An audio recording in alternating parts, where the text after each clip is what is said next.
మీ business ఏదైనా మీ ఊర్లో promotion చేయాలంటే అది సుమన్ టీవీతోనే సాధ్యం. ఇప్పుడే సంప్రదించండి. కొన్ని నా కొడుకు నా మొగుడు కందికూరలు పీక్కుంటున్నావు, మళ్ళీ వచ్చినారని రాడ్లు చైన్లు ఓ కొడుకు మీకు దండం పెడతారు, వద్దులు వచ్చినారే ఉరికిచ్చుకుంటా కొట్టిరయ్యా. ప్రస్తుత సమాజంలో డబ్బు సంబంధాలే తప్ప రక్త సంబంధాలకు కొరబడుతున్నాయని అనడానికి ప్రత్యక్ష ఉదాహరణ ఈ సోదరుల మధ్య జరిగిన ఘర్షణ.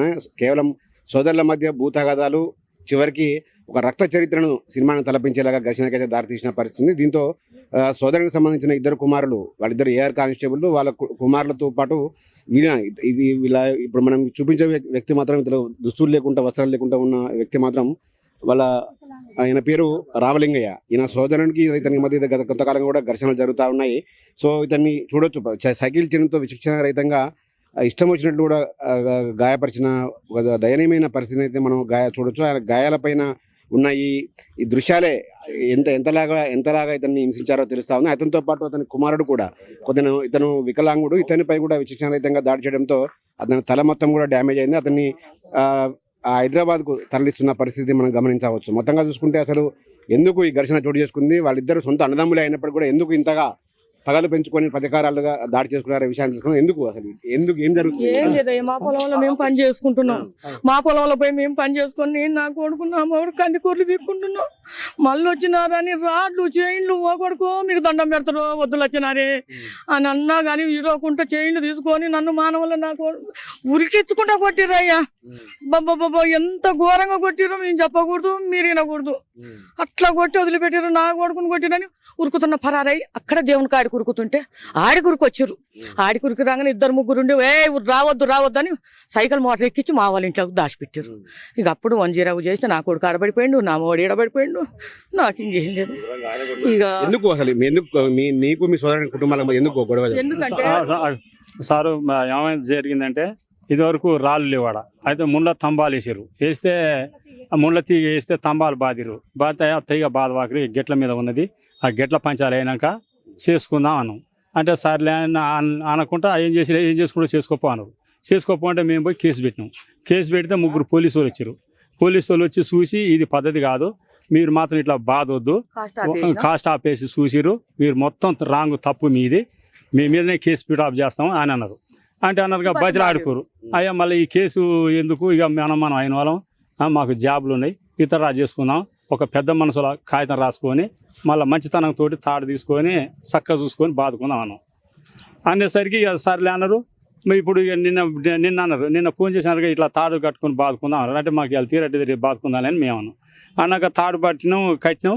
ఈ తాడు చక్కగా రాళ్ళు బాదుకోరి ఎందుకు గోలని మేము అంటున్నాం. వెనక ఇట్లా ముంగి ఉండు యాసన వేసిండు, పార తీసుకొని నా కొడుకుని వేసిండు. మీరు ఇట్టే కొడతారా, మీరు ఎందుకు కొడతారు అట్లా, ఎందుకు కొడతారు అసలు ఏం పైన అసలు ఏమన్నా మేము ఏమన్నా అన్నామా మిమ్మల్ని? మేము ఏమన్నా ఏంటి కొడుతున్నారు 4 మనుషులు చేసి ఆయన కొడుతున్నారు. ఉరికొచ్చి నేను ఏందని ఇట్లా సమాధానం వచ్చి తన్నిండు. నన్ను తనగా నేను కింద పడగా ఇక సైకిల్ చేంజ్ తీసుకొని లక్ష్మణరావు, నాగేంద్ర బాబు, వాళ్ళ నాన్న 3 కలిసి ఇష్టం వచ్చినట్టు కొట్టి వదిలిపెట్టారు. కొట్టి వదిలిపెట్టారు. ఏంది అసలు ఎందుకు గొడవలు ఎందుకు అన్నా కానీ ఊకోకుండా కొట్టారు. అసలు మేము కొట్టదలుచుకుంటే మేము తిరగపో, మేము అసలు కొట్టలేకపోయింది. మేము సపిడి చేయకుండా పోయి సామ్రాజ్యంగా చేసుకుందామని మేము తాడు కట్టుకొని సరి మీద చేసుకుంటే అట్లా వచ్చారు అనమాట. అసలు సేన్ నడుము కట్టుకొని వచ్చారండి. సేన్ నడుము కట్టుకొని వచ్చారు, కొట్టాలని వచ్చారు. మీ ఇద్దరు సొంత అన్నదమ్ములే కదా. అన్నదమ్ములు అంటే ఇద్దరు కూర్చొని మాట్లాడుకుంటే సమస్య పరిష్కారం అయ్యేది. ఇది కూడా మీ పిల్లల మీద వృద్ధి వాళ్ళిద్దరిని కూడా అందరిని కూడా గాయపరిచారు కదా. ఎందుకు అసలు సార్ మేము అన్నాం కదా, ఎందుకు మనకు ఖచ్చితంగా సామ్రాజ్యంగా పోవాలని అనుకొని కాగితం కూడా రాసుకున్నాం. పోలీస్ స్టేషన్లో కేసు కూడా ఇతడు రాయినాం. ఇతడు రాయినాక ఇక మరి సామ్రాజ్యంగా రాళ్ళు చక్క చూసుకొని పోలీసు వాళ్ళు అందరు చెప్పారు. సరే చక్క చూసుకుందాం తాడు కట్టని తాడు కట్టినాం. తాడు కడితే ఈడాటి ఉంటుందని వచ్చి కొడతనే ఊరికి అసలు ఏమని అన్న కూడా అనలే. చక్క చూసుకోరా, ఎందుకు కొడుతున్నారు అసలు మమ్మల్ని, అసలు ఏంటి కొడుతున్నారు, మేము కొడడానికి పోయిన వాళ్ళు కాదు, పాడు కావాలి ఊరికే చూస్తుంటే చక్కగా రాళ్ళు బాదుకుందామని. వాళ్ళు ఇష్టం వచ్చారు. మీ తమ్ముడు పిల్లలు అన్న పిల్లలు ఏం చేస్తారు? వాళ్ళు కానిస్టేబుల్ ఇద్దరు ఇప్పుడు జాబులు చేస్తున్నారు. ఎక్కడ నల్గొండలో ఎక్కడ చేస్తున్నారు నాకు తెలియదు.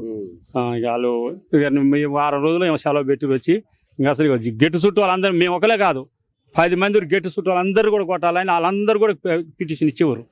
ఒక్కరు గారు పోలీస్ స్టేషన్ ఏ స్టేషన్లో ఇచ్చారు? పెనవాడ స్టేషన్లో పెన్మార్ స్టేషన్. పెనవాడ స్టేషన్లో ఇప్పుడు ఆల్రెడీ 2 పిటిషన్లు ఉన్నాయి. ఇంకా 3 రోజులు కూడా నిన్న సరిపడరు. మొత్తం వాళ్ళ పొలాలు వదిలిపెట్టి మంది పొలాలు బాధిరు. పోలీసు వాళ్ళు వచ్చి కూడా చూసిరు. ఎస్ఐ గారు కూడా వాళ్ళు కాంప్లైంట్స్ పెట్టారు. ఆమె 100కు ఫోన్ కొడితే కూడా వాళ్ళు కూడా వచ్చారు, వీడియో తీసిరు. మీది మొత్తం శుద్ధ వాళ్ళు తప్పు, మీరు ఇట్లా చేయడం కరెక్ట్ కాదని వాళ్ళు వచ్చి చెప్పినాక ఇక మీ జాబ్లో అయితే పోతే మీ ఇష్టం అని చెప్పినాక అప్పుడు రాజుకి వచ్చి బాదుకుంటామని ఇక కడుపులో పెట్టుకుని వచ్చి ఇట్లా రాజీ అయినాక మళ్ళీ ఎందుకు ఈ రోజు ఘర్షణ జరిగింది ఇద్దరి మధ్యన? రాళ్ళు చక్కగా చూసుకొని తాడు బట్టి